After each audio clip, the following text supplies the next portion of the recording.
आपका स्वागत है साहित्यिक पाखी यूट्यूब चैनल पर। कहानी का शीर्षक है मर्यादा की वेदी। इसके लेखक हैं मुंशी प्रेमचंद। यह वह समय था जब चित्तौड़ में मृदुभाषिणी मीरा प्यारी आत्माओं को ईश्वर प्रेम के प्याले पिलाती थी। रणछोड़ जी के मंदिर में जब भक्ति से विह्वल होकर वह अपने मधुर स्वरों में अपने पीयूषपूरित पदों को गाती तो श्रोतागण प्रेमानुराग से उन्मत्त हो जाते। प्रतिदिन यह स्वर्गीय आनंद उठाने के लिए सारे चित्तौड़ के लोग ऐसे उत्सुक होकर दौड़ते जैसे दिन भर की प्यासी गायें दूर से किसी सरोवर को देखकर उसकी ओर दौड़ती हैं। इस प्रेम सुधासागर से केवल चित्तौड़वासियों ही की तृप्ति न होती थी, बल्कि समस्त राजपूताना की मरुभूमि प्लावित हो जाती थी।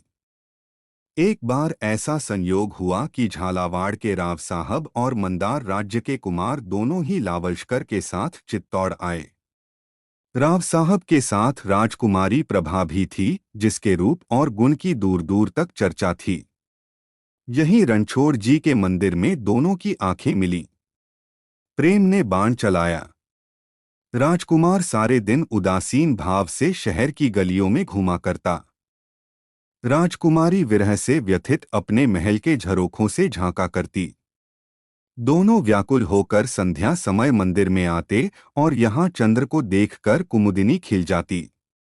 प्रेम प्रवीण मीरा ने कई बार इन दोनों प्रेमियों को सतृष्ण नेत्रों से परस्पर देखते हुए पाकर उनके मन के भावों को ताड़ लिया। एक दिन कीर्तन के पश्चात जब झालावाड़ के राव साहब चलने लगे तो उसने मंदार के राजकुमार को बुलाकर उनके सामने खड़ा कर दिया और कहा, राव साहब, मैं प्रभा के लिए वर लाई हूं, आप इसे स्वीकार कीजिए। प्रभा लज्जा से गड़सी गई। राजकुमार के गुणशील पर राव साहब पहले ही से मोहित हो रहे थे। उन्होंने तुरंत उसे छाती से लगा लिया। उसी अवसर पर चित्तौड़ के राणा भोजराज जी मंदिर में आए। उन्होंने प्रभा का मुखचंद्र देखा। उनकी छाती पर सांप लौटने लगा। झालावाड़ में बड़ी धूम थी। राजकुमारी प्रभा का आज विवाह होगा। मंदार से बारात आएगी। मेहमानों की सेवा सम्मान की तैयारियां हो रही थीं। दुकानें सजी हुई थीं। नौबतखाने आमोदालाप से गूंजते थे। सड़कों पर सुगंधी छिड़की जाती थी। अट्टालिकाएं पुष्पलताओं से शोभायमान थीं। पर जिसके लिए ये सब तैयारियां हो रही थीं, वह अपनी वाटिका के एक वृक्ष के नीचे उदास बैठी हुई रो रही थी। रनिवास में डोमिनिया आनंदोत्सव के गीत गा रही थीं। कहीं सुंदरियों के हाव भाव थे, कहीं आभूषणों की चमकदमक, कहीं हास परिहास की बहार। नाइन बात बात पर तेज होती थी। मालिन गर्व से फूली न समाती थी। धोबिन आंखें दिखाती थी। कुम्हारिन मटके के सदृश फूली हुई थी। मंडप के नीचे पुरोहित जी बात बात पर सुवर्ण मुद्राओं के लिए ठुनकते थे। रानी सिर के बाल खोले भूखी प्यासी चारों ओर दौड़ती थी। सबकी बौछारें सहती थी और अपने भाग्य को सराहती थी। दिल खोलकर हीरे जवाहिर लुटा रही थी। आज प्रभा का विवाह है। बड़े भाग्य से ऐसी बातें सुनने में आती हैं। सबके सब अपनी अपनी धुन में मस्त हैं। किसी को प्रभा की फिक्र नहीं है, जो वृक्ष के नीचे अकेली बैठी रो रही है। एक रमणी ने आकर नाइन से कहा, भूत बढ़ बढ़कर बातें न कर, कुछ राजकुमारी का भी ध्यान है, चल उनके बाल गूंथ। नाइन ने दांतों तले जीभ दबाई। दोनों प्रभा को ढूंढती हुई बाग में पहुंची। प्रभा ने उन्हें देखते ही आंसू पोंछ डाले। नाइन मोतियों से मांग भरने लगी और प्रभा सिर नीचा किए आंखों से मोती बरसाने लगी। रमणी ने सजल नेत्र होकर कहा, भिन दिल इतना छोटा मत करो। मुंहमांगी मुराद पाकर इतनी उदास क्यों होती हो? प्रभा ने सहेली की ओर देखकर कहा, बहन जाने क्यों दिल बैठा जाता है। सहेली ने छेड़कर कहा, पिया मिलन की बेकली है। प्रभा उदासीन भाव से बोली, कोई मेरे मन में बैठा कह रहा है कि अब उनसे मुलाकात न होगी। सहेली उसके केश संवार कर बोली, जैसे उषाकाल से पहले कुछ अंधेरा हो जाता है, उसी प्रकार मिलाप के पहले प्रेमियों का मन अधीर हो जाता है। प्रभा बोली, नहीं बहन, यह बात नहीं। मुझे शकुन अच्छे नहीं दिखाई देते। आज दिन भर मेरी आंख फड़कती रही।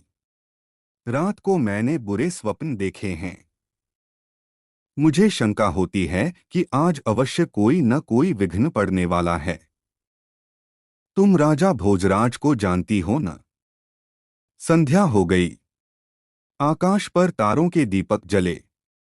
झालावाड़ में बूढ़े जवान सभी लोग बारात की अगवानी के लिए तैयार हुए। मर्दों ने पागे सवारी शस्त्र साजे।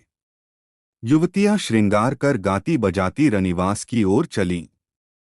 हजारों स्त्रियां छत पर बैठी बारात की राह देख रही थीं। अचानक शोर मचा कि बारात आ गई। लोग संभल बैठे, नगाड़ों पर चोटें पड़ने लगी, सलामियां दगने लगीं। जवानों ने घोड़ों को एड़ लगाई। एक क्षण में सवारों की एक सेना राजभवन के सामने आकर खड़ी हो गई। लोगों को देखकर बड़ा आश्चर्य हुआ, क्योंकि यह मंदार की बारात नहीं थी बल्कि राणा भोजराज की सेना थी। झालावाड़ वाले अभी विस्मित खड़े ही थे, कुछ निश्चय न कर सके थे कि क्या करना चाहिए। इतने में चित्तौड़ वालों ने राजभवन को घेर लिया। तब झालावाड़ी भी सचेत हुए। संभल कर तलवारें खींच लीं और आक्रमणकारियों पर टूट पड़े। राजा महल में घुस गया। रनिवास में भगद मच गई। प्रभा सोलहो श्रृंगार किए सहेलियों के साथ बैठी थी। यह हलचल देखकर घबराई। इतने में राव साहब हांफते हुए आए और बोले, बेटी प्रभा, राणा भोजराज ने हमारे महल को घेर लिया है। तुम चटपट ऊपर चली जाओ और द्वार को बंद कर लो। अगर हम क्षत्रिय हैं तो एक चित्तौड़ी भी यहां से जीता न जाएगा। राव साहब बात भी पूरी न करने पाए थे कि राणा कई वीरों के साथ आ पहुंचे और बोले, चित्तौड़ वाले तो सिर कटाने के लिए आए ही हैं, पर यदि वे राजपूत हैं तो राजकुमारी को लेकर ही जाएंगे। वृद्ध राव साहब की आंखों से ज्वाला निकलने लगी। वे तलवार खींचकर राणा पर झपटे। उन्होंने वार बचा लिया और प्रभा से कहा, राजकुमारी हमारे साथ चलोगी? प्रभा सिर झुकाए राणा के सामने आकर बोली, हाँ चलूंगी। राव साहब को कई आदमियों ने पकड़ लिया था। वे तड़प कर बोले, प्रभा तू राजपूत की कन्या है। प्रभा की आंखें सजल हो गईं। बोली, राणा भी तो राजपूतों के कुलतिलक हैं। राव साहब ने क्रोध में आकर कहा, निर्लज्जा। कटार के नीचे पड़ा हुआ बलिदान का पशु जैसी दीन दृष्टि से देखता है, उसी भांति प्रभा ने राव साहब की ओर देखकर कहा, जिस झालावाड़ की गोद में पली हूं क्या उसे रक्त से रंगवा दूं? राव साहब ने क्रोध से कांपकर कहा, क्षत्रियों को रक्त इतना प्यारा नहीं होता। मर्यादा पर प्राण देना उनका धर्म है। तब प्रभा की आंखें लाल हो गईं। चेहरा तमतमाने लगा। बोली, राजपूत कन्या अपने सतीत्व की रक्षा आप कर सकती है। इसके लिए रुधिर प्रवाह की आवश्यकता नहीं। पल भर में राणा ने प्रभा को गोद में उठा लिया। बिजली की भांति झपट कर बाहर निकले। उन्होंने उसे घोड़े पर बिठा लिया। आप सवार हो गए और घोड़े को उड़ा दिया। अन्य चित्तौड़ियों ने भी घोड़ों की बागें मोड़ दी। उसके 100 जवान भूमि पर पड़े तड़प रहे थे, पर किसी ने तलवार न उठाई थी। रात को 10 बजे मंदार वाले भी पहुंचे, मगर यह शोक समाचार पाते ही लौट गए। मंदार कुमार निराशा से अचेत हो गया। जैसे रात को नदी का किनारा सुनसान हो जाता है, उसी तरह सारी रात झालावाड़ में सन्नाटा छाया रहा। चित्तौड़ के रंगमहल में प्रभा उदास बैठी सामने के सुंदर पौधों की पत्तियां गिन रही थी। संध्या का समय था। रंग बिरंग के पक्षी वृक्षों पर बैठे कलरव कर रहे थे। इतने में राणा ने कमरे में प्रवेश किया। प्रभा उठकर खड़ी हो गई। राणा बोले, प्रभा मैं तुम्हारा अपराधी हूं। मैं बलपूर्वक तुम्हें माता पिता की गोद से छीन लाया। पर यदि मैं तुमसे कहूं कि यह सब तुम्हारे प्रेम से विवश होकर मैंने किया, तो तुम मन में हंसोगी और कहोगी कि यह निराले अनूठे ढंग की प्रीति है, पर वास्तव में यही बात है। जब से मैंने रणछोड़ जी के मंदिर में तुमको देखा, तब से एक क्षण भी ऐसा नहीं बीता कि मैं तुम्हारी सुधि में विकल न रहा हूँ। तुम्हें अपनाने का अन्य कोई उपाय होता तो मैं कदापि इस पाशविक ढंग से काम न लेता। मैंने राव साहब की सेवा में बारंबार संदेशे भेजे, पर उन्होंने हमेशा मेरी उपेक्षा की।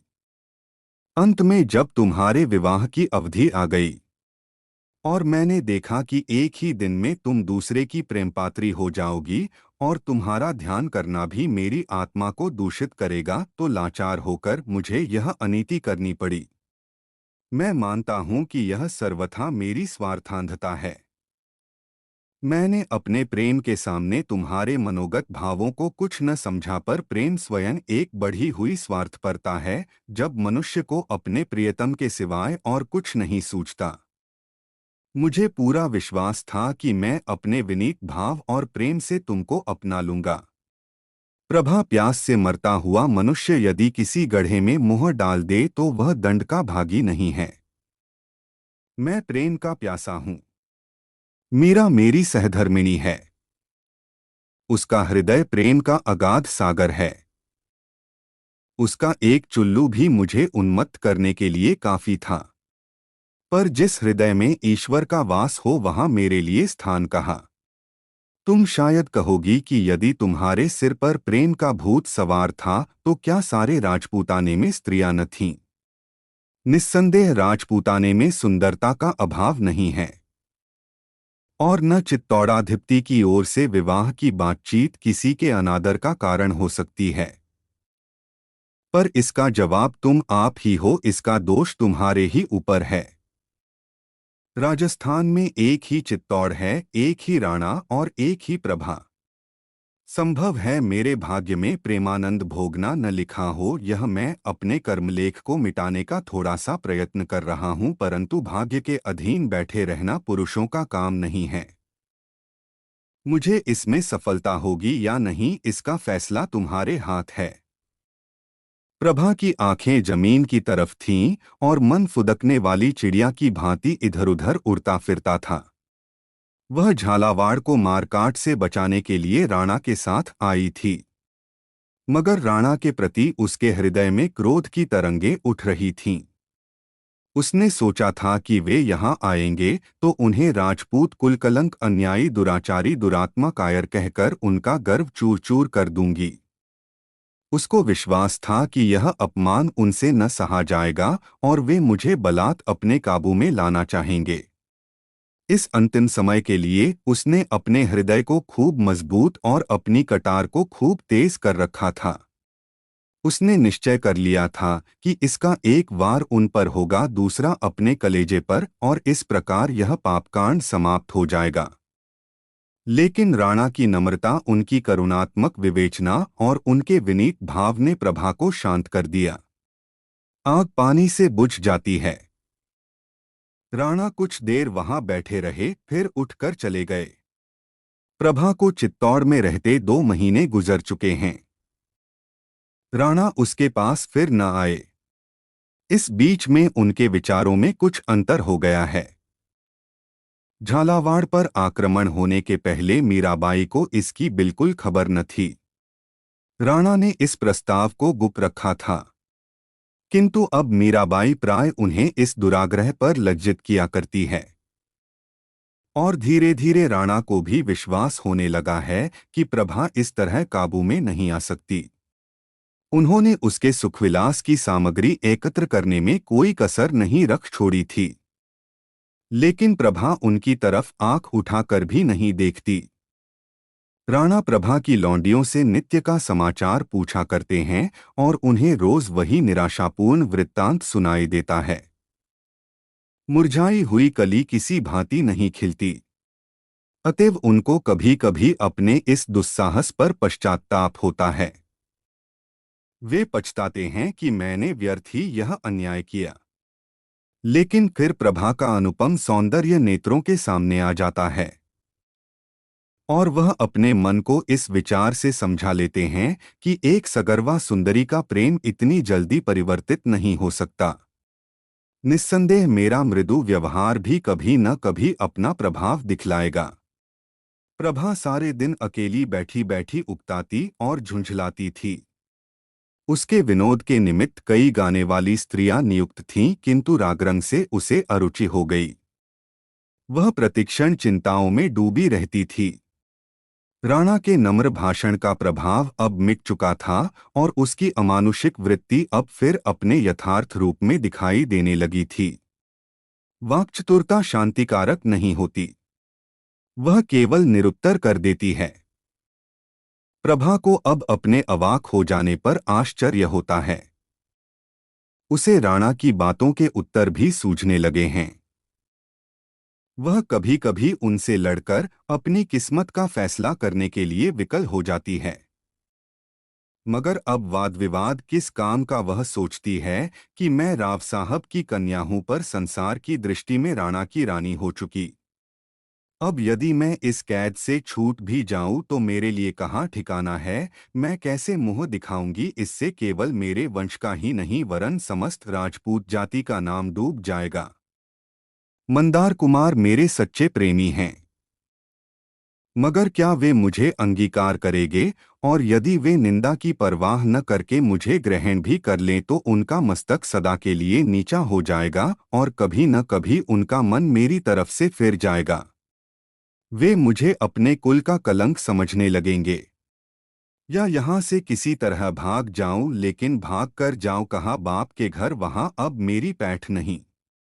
मंदार कुमार के पास इसमें उनका अपमान है और मेरा भी, तो क्या भिखारिणी बन जाऊं? इसमें भी जघनसाई होगी और न जाने प्रबल भावी किस मार्ग पर ले जाए।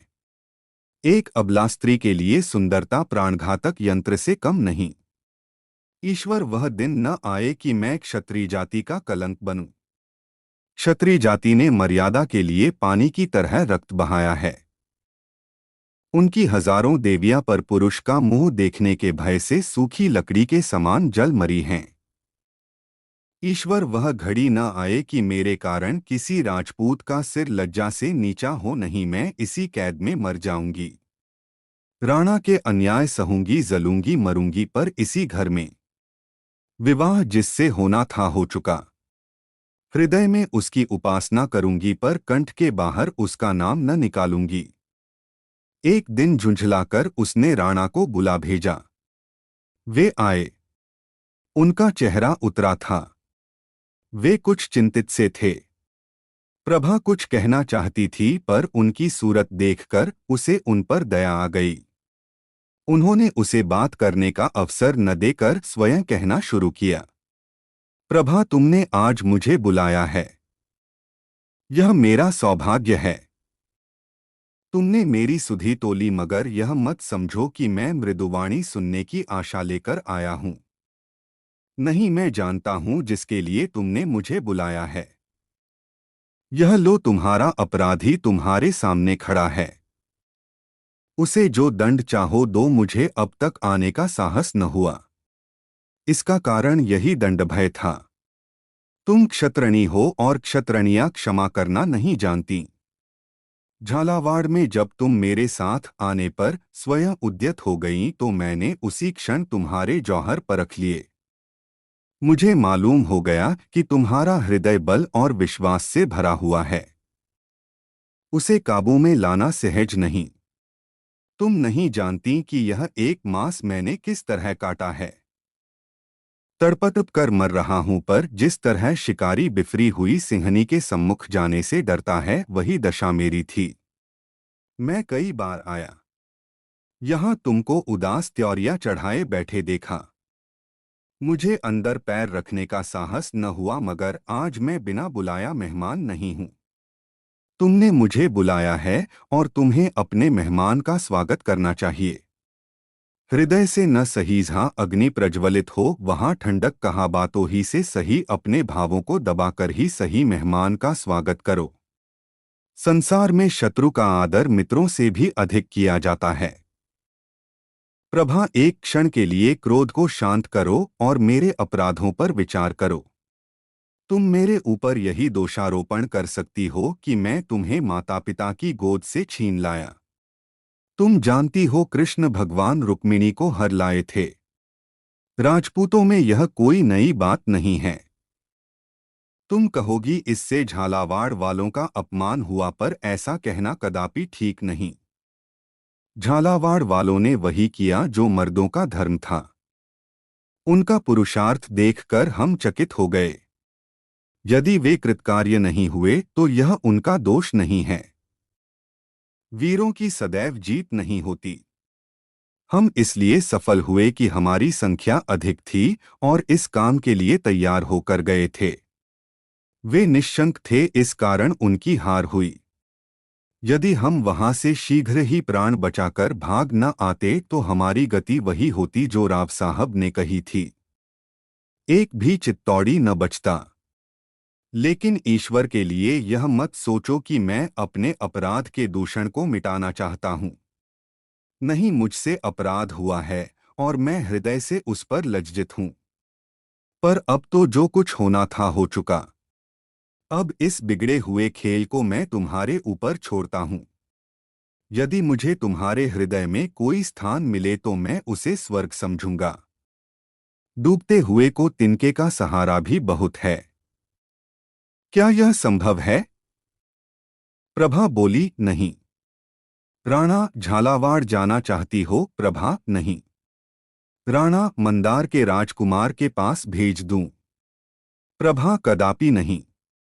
राणा, लेकिन मुझसे यह तुम्हारा कुढ़ना देखा नहीं जाता। प्रभा, आप इस कष्ट से शीघ्र ही मुक्त हो जाएंगे। राणा ने भयभीत दृष्टि से देखकर कहा, जैसी तुम्हारी इच्छा, और वे वहां से उठकर चले गए।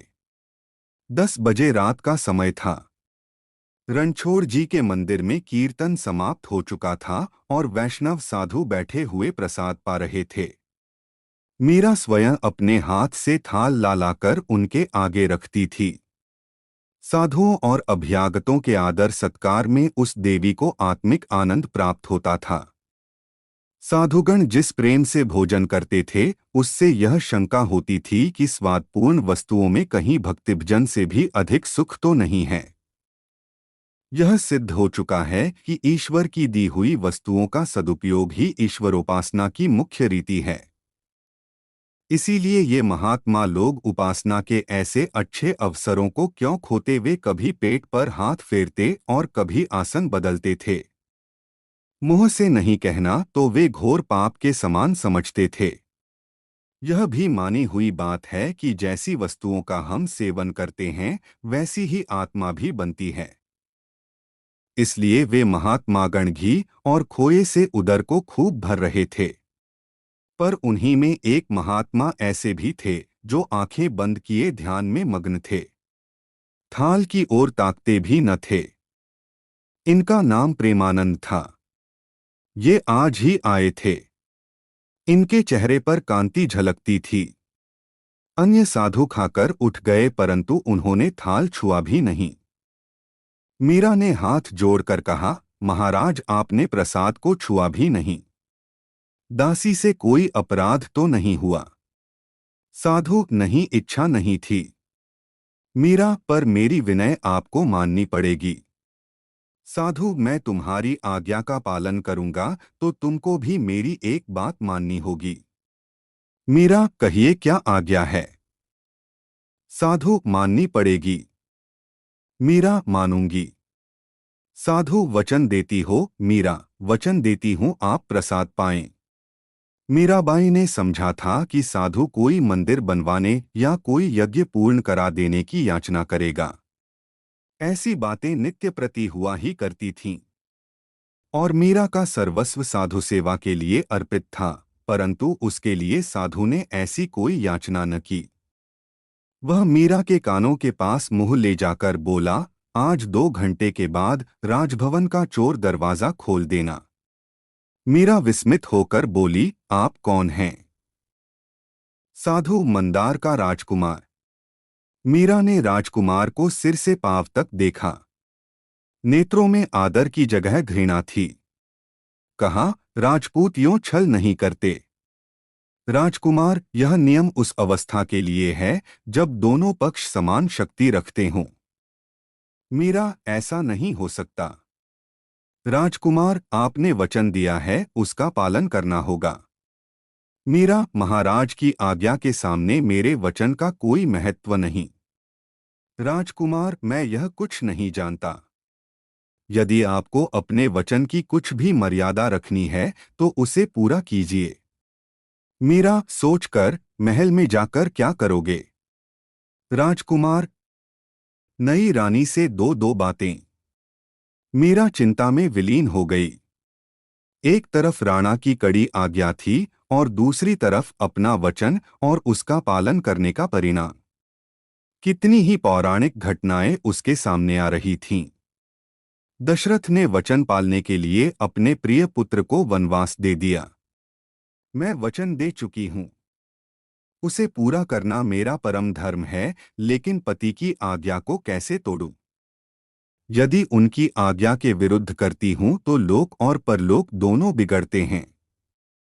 क्यों न उनसे स्पष्ट कह दूं? क्या वे मेरी यह प्रार्थना स्वीकार न करेंगे? मैंने आज तक उनसे कुछ नहीं मांगा, आज उनसे यह दान मांगूंगी। क्या वे मेरे वचन की मर्यादा की रक्षा न करेंगे? उनका हृदय कितना विशाल है। निस्संदेह वे मुझ पर वचन तोड़ने का दोष न लगने देंगे। इस तरह मन में निश्चय करके वह बोली, कब खोल दूं? राजकुमार ने उछलकर कहा, आधी रात को डोट। मीरा, मैं स्वयं तुम्हारे साथ चलूंगी। राजकुमार, क्यों? मीरा, तुमने मेरे साथ छल किया है, मुझे तुम्हारा विश्वास नहीं है। राजकुमार ने लज्जित होकर कहा, अच्छा तो आप द्वार पर खड़ी रहिएगा। मीरा, यदि फिर कोई दगा किया तो जान से हाथ धोना पड़ेगा। राजकुमार, मैं सब कुछ सहने के लिए तैयार हूं। मीरा यहां से राणा की सेवा में पहुंची। वे उसका बहुत आदर करते थे। वे खड़े हो गए। इस समय मीरा का आना एक असाधारण बात थी। उन्होंने पूछा, बाई जी, क्या आज्ञा है? मीरा, आपसे भिक्षा मांगने आई हूं, निराश न कीजिएगा। मैंने आज तक आपसे कोई विनती नहीं की, पर आज एक ब्रह्मफांस में फंस गई हूं। इसमें से मुझे आप ही निकाल सकते हैं। मंदार के राजकुमार को तो आप जानते हैं। राणा, हाँ, अच्छी तरह। मीरा, आज उसने मुझे बड़ा धोखा दिया। एक वैष्णव महात्मा का रूप धारण कर रणछोड़ जी के मंदिर में आया और उसने छल करके मुझे वचन देने पर बाध्य किया। मेरा साहस नहीं होता कि उसकी कपट विनय आपसे कहूं। राणा, प्रभा से मिला देने को तो कहा। मीरा, जी हाँ, उसका अभिप्राय वही है। लेकिन सवाल यह है कि मैं आधी रात को राजमहल का गुप्त द्वार खोल दूं। मैंने उसे बहुत समझाया, बहुत धमकाया, पर वह किसी भांति न माना। निदान विवश होकर जब मैंने कह दिया तब उसने प्रसाद पाया। अब मेरे वचन की लाज आपके हाथ है। आप चाहे उसे पूरा करके मेरा मान रखें, चाहे उसे तोड़कर मेरा मान तोड़ दें। आप मेरे ऊपर जो कृपा दृष्टि रखते हैं, उसी के भरोसे मैंने वचन दिया। अब मुझे इस फंदे से उबारना आपका काम है। राणा कुछ देर सोचकर बोले, तुमने वचन दिया है, उसका पालन करना मेरा कर्तव्य है। तुम देवी हो, तुम्हारे वचन नहीं टल सकते। द्वार खोल दो, लेकिन यह उचित नहीं है कि वह अकेले प्रभा से मुलाकात करे। तुम स्वयं उसके साथ जाना, मेरी खातिर से इतना कष्ट उठाना। मुझे भय है कि वह उसकी जान लेने का इरादा करके न आया हो। ईर्ष्या में मनुष्य अंधा हो जाता है। बाई जी, मैं अपने हृदय की बात तुमसे कहता हूं। मुझे प्रभा को हर लाने का अत्यंत शौक है। मैंने समझा था कि यहाँ रहते रहते वह हिलमिल जाएगी, किंतु वह अनुमान गलत निकला। तुझे भय है कि यदि उसे कुछ दिन यहाँ और रहना पड़ा तो वह जीती न बचेगी। मुझ पर एक अबला की हत्या का अपराध लग जाएगा। मैंने उससे झालावाड़ जाने के लिए कहा पर वह राजी न हुई। आज तुम उन दोनों की बातें सुनो। अगर वह मंदार कुमार के साथ जाने पर राजी हो तो मैं प्रसन्नतापूर्वक अनुमति दे दूंगा। मुझसे कुढ़ना नहीं देखा जाता।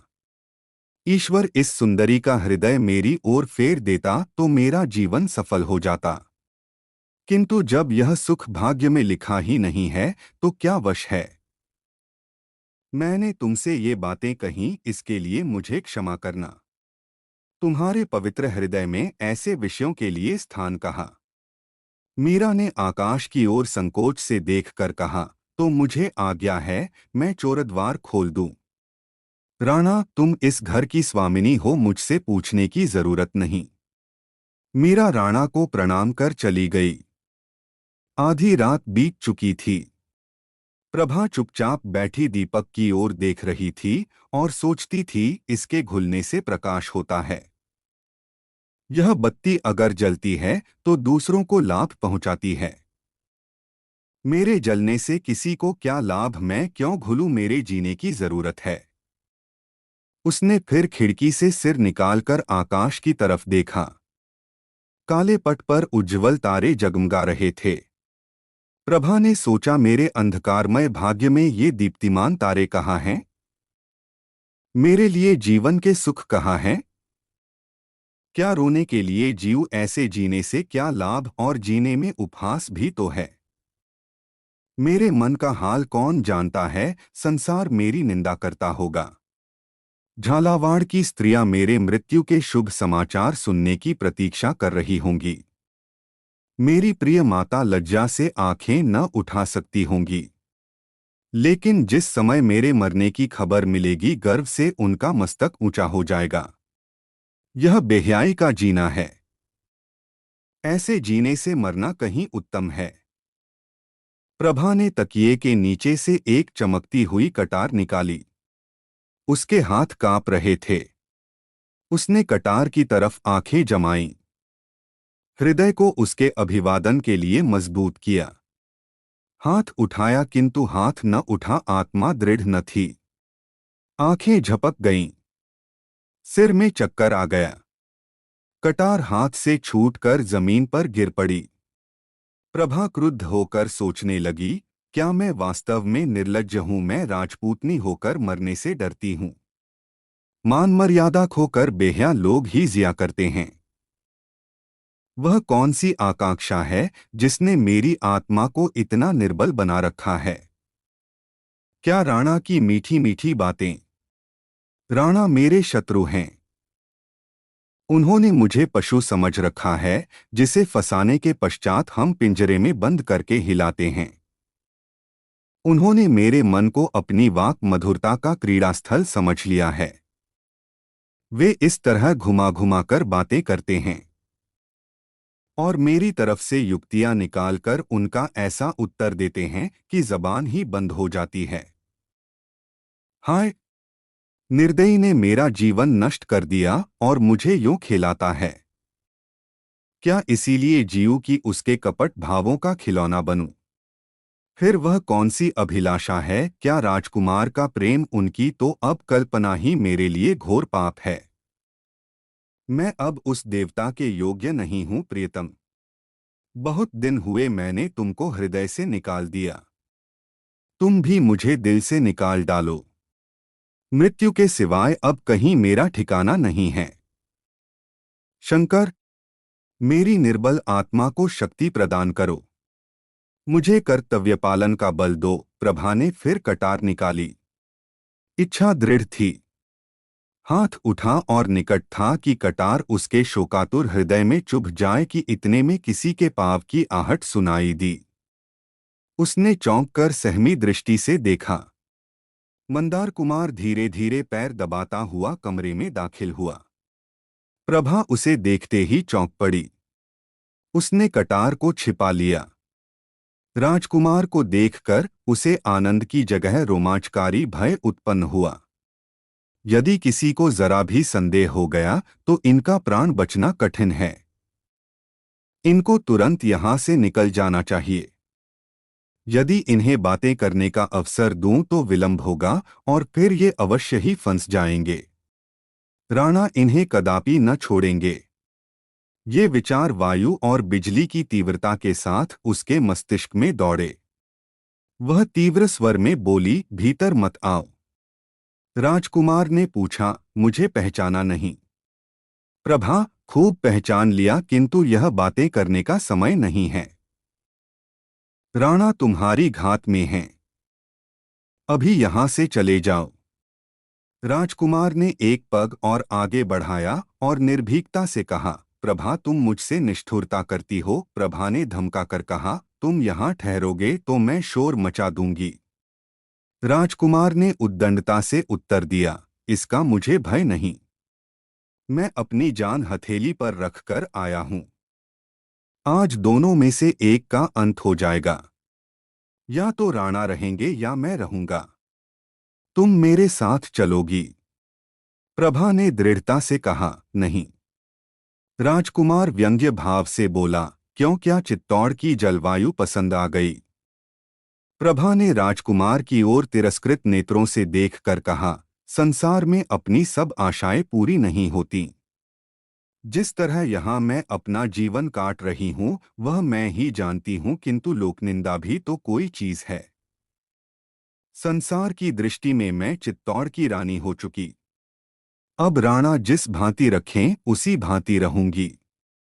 मैं अंत समय तक उनसे घृणा करूंगी, जलूंगी, कुढ़ूंगी।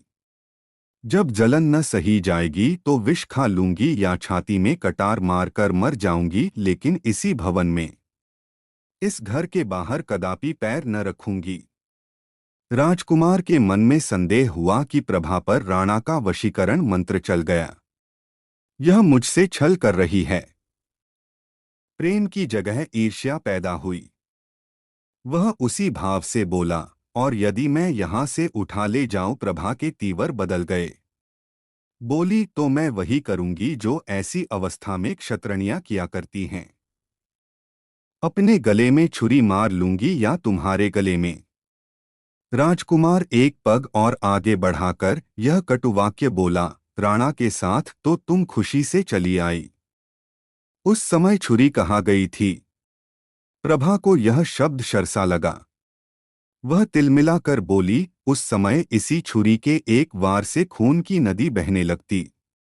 मैं नहीं चाहती थी कि मेरे कारण मेरे भाई बंधुओं की जान जाए। इसके सिवाय मैं कुंवारी थी। मुझे अपनी मर्यादा के भंग होने का कोई भय न था। मैंने पातिव्रत नहीं लिया। कम से कम संसार मुझे ऐसा समझता था। मैं अपनी दृष्टि में अब भी वही हूं, किंतु संसार की दृष्टि में कुछ और हो गई हूं। लोकलाज ने मुझे राणा की आज्ञाकारिणी बना दिया है। पातिव्रत की बेड़ी जबरदस्ती मेरे पैरों में डाल दी गई है। अब इसकी रक्षा करना मेरा धर्म है। इसके विपरीत और कुछ करना क्षत्रियों के नाम को कलंकित करना है। तुम मेरे घाव पर व्यर्थ नमक क्यों छिड़कते हो? यह कौन सी भलमनसी है? मेरे भाग्य में जो कुछ बदा है वह भोग रही हूं। मुझे भोगने दो और तुमसे विनती करती हूं कि शीघ्र ही यहां से चले जाओ। राजकुमार एक पग और बढ़ाकर दुष्ट भाव से बोला, प्रभा यहां आकर तुम त्रियाचरित्र में निपुण हो गई। तुम मेरे साथ विश्वासघात करके अब धर्म की आड़ ले रही हो।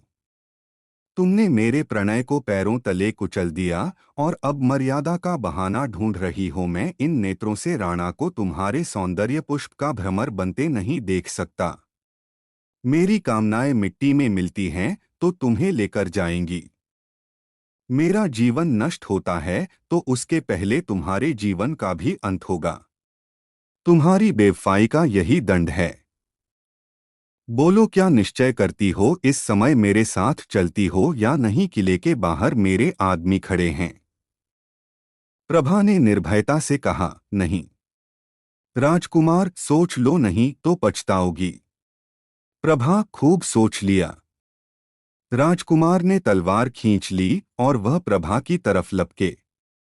प्रभा भय से आंखें बंद किए एक कदम पीछे हट गई। मालूम होता था उसे मूर्छा आ जाएगी। अकस्मात राणा तलवार लिए वेग के साथ कमरे में दाखिल हुए। राजकुमार संभल कर खड़ा हो गया। राणा ने सिंह के समान गरज कर कहा, दूर हट। क्षत्रिय स्त्रियों पर हाथ नहीं उठाते। राजकुमार ने तनकर उत्तर दिया, लज्जाहीन स्त्रियों की यही सजा है। राणा ने कहा, तुम्हारा वैरी तो मैं था। मेरे सामने आते क्यों लजाते थे? जरा मैं भी तुम्हारी तलवार की काट देखता। राजकुमार ने ऐंठ कर राणा पर तलवार चलाई। शस्त्र विद्या में राणा अति कुशल थे। वार खाली देकर राजकुमार पर झपटे। इतने में प्रभा, जो मूर्छित अवस्था में दीवार से चिमटी खड़ी थी, बिजली की तरह कौंध कर राजकुमार के सामने खड़ी हो गई। राणा वार कर चुके थे। तलवार का पूरा हाथ उसके कंधे पर पड़ा।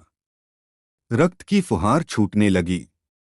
राणा ने एक ठंडी सांस ली और उन्होंने तलवार हाथ से फेंककर गिरती हुई प्रभा को संभाल लिया। क्षणमात्र में प्रभा का मुखमंडल वर्णहीन हो गया। आंखें बुझ गईं। दीपक ठंडा हो गया। मंदार कुमार ने भी तलवार फेंक दी और वह आंखों में आंसू भर प्रभा के सामने घुटने टेक कर बैठ गया। दोनों प्रेमियों की आंखें सजल थीं। पतिंगे बुझे हुए दीपक पर जान दे रहे थे। प्रेम के रहस्य निराले हैं। अभी एक क्षण हुआ राजकुमार प्रभा पर तलवार लेकर झपटा था। प्रभा किसी प्रकार उसके साथ चलने पर उद्यत न होती थी। लज्जा का भय धर्म की बेड़ी कर्तव्य की दीवार रास्ता रोके खड़ी थी। परंतु उसे तलवार के सामने देखकर उसने उस पर अपना प्राण अर्पण कर दिया। प्रीति की प्रथा निभाह दी, लेकिन अपने वचन के अनुसार उसी घर में। हाँ, प्रेम के रहस्य निराले हैं। अभी एक क्षण पहले राजकुमार प्रभा पर तलवार लेकर झपटा था। उसके खून का प्यासा था। ईर्ष्या की अग्नि उसके हृदय में दहक रही थी। वह रुधिर की धारा से शांत हो गई। कुछ देर तक वह अचेत बैठा रोता रहा। फिर उठा और उसने तलवार उठाकर जोर से अपनी छाती में चुभा ली। फिर रक्त की फुहार निकली। दोनों धाराएं मिल गईं और उनमें कोई भेद न रहा। प्रभा उसके साथ चलने पर राजी न थी, किंतु वह प्रेम के बंधन को तोड़ न सकी। दोनों उस घर ही से नहीं, संसार से एक साथ सिधारे।